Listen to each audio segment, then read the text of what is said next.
Perempuan yang punya iman, beda cara pandangnya dengan perempuan yang belum beriman. Allah masih memperkenankan kita hidup sampai hari ini dengan membawa keimanan di dalam diri kita. Semoga dengan itu semua Allah ridha sampai dengan kehidupan kita pada hari ini. Karena tidak sedikit orang-orang yang disebut oleh Allah dalam Al-Quran mengalami kerugian karena tidak membawa nilai iman dalam dirinya.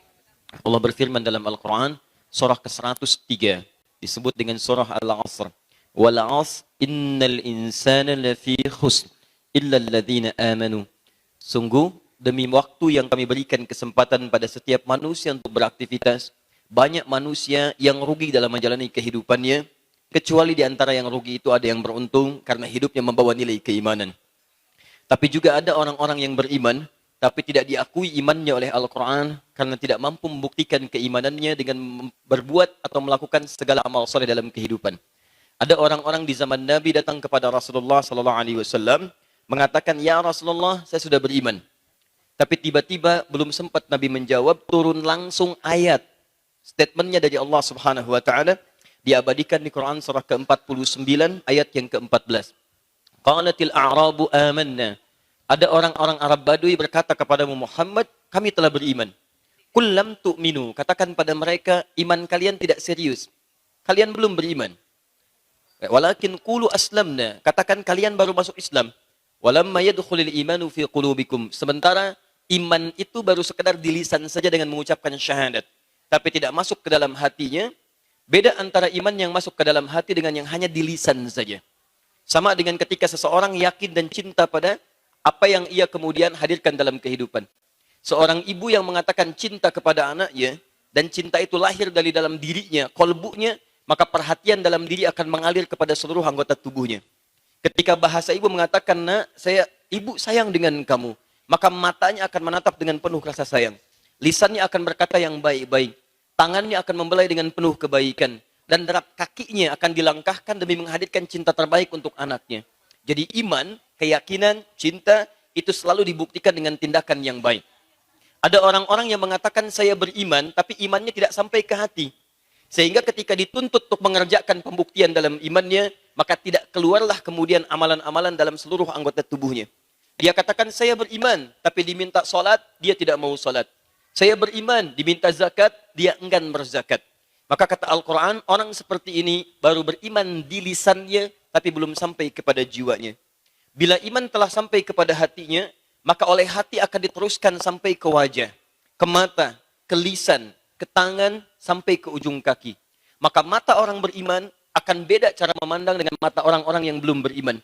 Ketika ibu ingin memandang, ada ayat khusus tentang pandangan kita. Ibu ada di Quran surah ke-24 ayat 31 misalnya. Wa kullil mu'minati.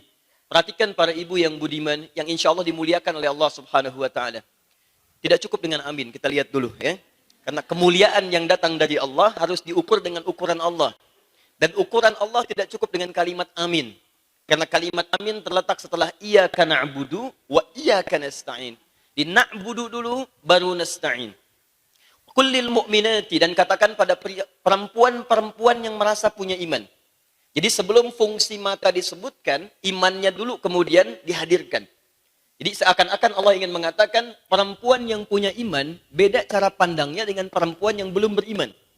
Yaghdudna min absarihinna. Maka pandangannya hanya akan digunakan pada yang baik-baik. Yang tidak baik menurut Allah, dia akan palingkan. Sama dengan lisan. Ketika ibu akan bicara, berkata sesuatu, itu imannya dulu yang disebutkan. Quran surah ke-49, ayat 11 sampai dengan ayat 12. Ya ayyuhalladzina amanu, la yaskhar qaumin qaum. Hei orang-orang yang telah menyatakan di Allah, jangan saling mencela. Jangan mencela. Ketika disebutkan lisan jangan mencela, imannya dulu yang disebutkan. Seakan-akan kata para ahli tafsir, orang yang beriman, dia akan menahan lisannya dari celaan. Karena ketika itu dilanggar oleh lisannya, ini menunjukkan ada yang salah dengan imannya. Nah, kalau dikumpulkan semua perbuatan baik itu, dari ujung kepala sampai dengan ujung kaki, matanya baik, lisannya baik, tangannya baik, sampai kakinya baik, maka semua perbuatan yang didasari oleh iman, perbuatan disebut dengan amal, perbuatan yang disukai oleh Allah karena iman disebut dengan salih. Maka muncullah kalimat salih.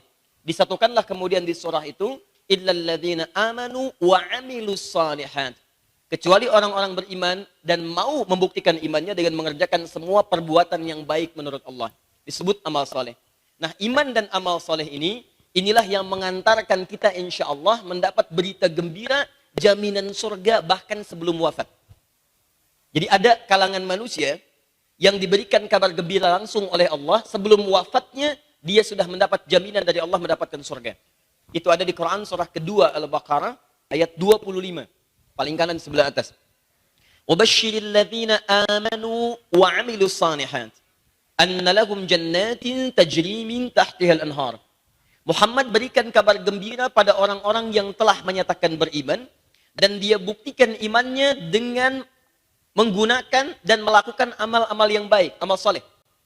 Ibu beriman, ibu beramal saleh, kata Allah berikan kabar gembira pada orang-orang ini, annalahum jannatin tajri min tahtihal anhar. Kami akan siapkan bagi mereka surga dengan segala keindahannya. Ada orang belum wafat sudah dapat kabar gembira, orang ini akan masuk surga dan dengan segala keindahannya, sungai yang mengalir, segala kenikmatannya. Siapa orang ini? Orang-orang yang beriman dan beramal saleh. Dan Masya Allah, di antara ciri orang beriman dan beramal saleh disebutkan oleh Nabi SAW, salah satunya dia tidak sengaja atau tidak cepat mengerjakan perbuatan baiknya sebelum didasari oleh dasar pengetahuan-pengetahuannya. Maka di antara ciri orang-orang beriman yang ingin mewujudkan amal salehnya, maka dia gemar dengan majlis ilmu. Dia dengar datang ke kajian. Dia senang datang untuk belajar. Maka ketika dia datang untuk belajar, Nabi langsung keluarkan satu hadis yang menjamin setiap langkahnya akan mempercepat dia masuk ke dalam surganya. Tidak cukup dengan amin, kita bacakan hadisnya dulu. Baik. Itu ada di Ibnu Majah, nomor hadis 233. Riwayatnya dari sahabat Abu Darda radhiyallahu taala anhu. Perhatikan kalimatnya, man salaka tariqa yaltamisu fihi ilma sahhalallahu lahu tariqan ilal jannah. Siapapun yang mampu meluangkan waktunya, dia bersungguh-sungguh datang ke tempat majlis ilmu untuk belajar. Walaupun, dia menempuh jalan walaupun jalannya sulit. Jalannya berliku, tidak mudah dia lalui. Walaupun belajar cuma satu ayat, satu hadis, tapi dia mau datang untuk menghadirkannya, maka lihat kalimatnya. Sahhalallahu lahu tariqan ilal jannah. Semua perjuangannya itu akan diganti oleh Allah setiap langkahnya dengan memudahkan ia ke surga. Tibalah seorang, pelaku maksiat yang banyak sekali ia kerjakan. Dia sudah membunuh 100 orang. Mabuknya tak terhitung. Jadi kalau ada orang sekarang masih mabuk, dia telat. Sudah ada yang mabuk lebih dulu dan banyak sekali mabuknya. Dan jangan bersaing dengan orang ini, karena Anda tidak akan menang. Baik, tapi hidayah datang kepada dirinya. Konsultasi dengan seorang alim, syekh, ustadz. Kata ustadz ini, kamu bukan berarti nggak bisa jadi baik. Kamu ini orangnya baik, cuman tinggal di lingkungan yang tidak baik. Pindahlah dulu dari lingkungan ini, belajar ke seorang syekh di majlis ilmu sana, setelah baik kembali ke sini untuk berdakwah. Dia datang kemudian menempuh jalan, pergi ke majlis ilmu itu, di pertengahan jalan tiba-tiba ajalnya hadir, lebih cepat dari apa yang ia duga.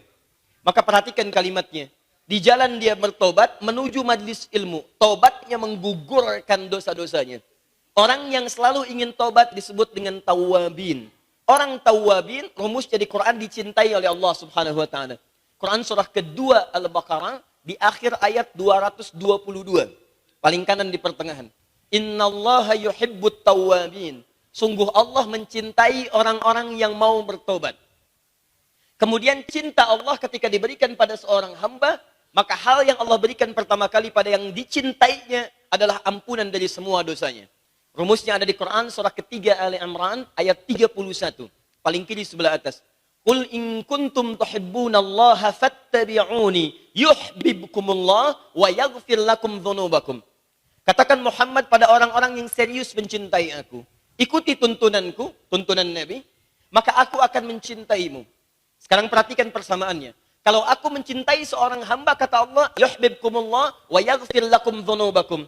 Maka hal pertama yang aku berikan pada orang-orang yang aku cintai adalah aku gugurkan semua dosa-dosanya. Orang tadi bertobat, mendapatkan cinta Allah. Orang tadi dapat cinta Allah, digugurkan semua dosa-dosanya. Saat digugurkan itulah kemudian ia melangkahkan kakinya untuk belajar, belum sampai ke majlis ilmu, tiba-tiba datang ajalnya, dan seketika keluar kalimat langsung dari Allah Subhanahu wa taala. Waqa'a ajruhu 'ala Allah, pahalanya ditetapkan oleh Allah, dakhalal jannah. Kisah itu diabadikan kemudian di Quran surah keempat, An-Nisa. Surah para ibu. Surah para perempuan. Ayat yang ke-100, paling kiri sebelah bawah.